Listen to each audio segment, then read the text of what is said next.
আকাশ থেকে ভেঙে পড়ল বিশাল বরফের চাই। বিকট শব্দে কেঁপে উঠল বাঁকুড়া। দেখে হতবাক বিজ্ঞানীরাও। চাষের জমিতে কাজ করছিলেন বেশ কয়েকজন। হঠাৎ শোনা গেল বিকট শব্দ।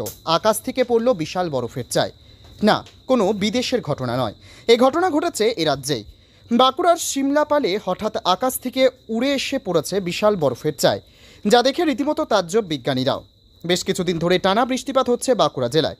মেঘলা আকাশের জন্য আকাশে সূর্যের দেখা মিলছে না। তবে শনিবার থেকে সামান্য রোদের উকি দেখা দিয়েছে এই জেলায়।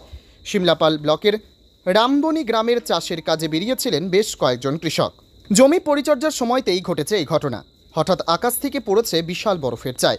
প্রথমে এই ভয়ঙ্কর আওয়াজ শুনে কোনো মতে ভয় কাটিয়ে দেখতে গেলে দেখা যায় যেখানে বরফের চাই পড়ে আছে সেখানে পড়ে রয়েছে গুঁড়ো গুঁড়ো বরফ। এ প্রসঙ্গে এক স্থানীয় কৃষক জানান, প্রথম বিকট শব্দ শুনে ভয় পেয়ে গিয়েছিলাম, তারপর গিয়ে দেখি একটা বিশাল আকারের বরফ পড়ে রয়েছে। প্রাথমিকভাবে দেখে মনে হয়েছে প্রায় কুইন্টাল খানিক ওজন হবে। এই ঘটনায় বিজ্ঞানীরাও হতবাক হয়েছেন। তাদের মতে প্রাকৃতিকভাবে এত বড় আকারের বরফ বায়ুমণ্ডলে তৈরি হওয়া কার্যত অসম্ভব। তাই কোনো প্লেনের থেকে এই বরফের চাই পড়তে পারে বলে প্রাথমিকভাবে অনুমান করা হচ্ছে।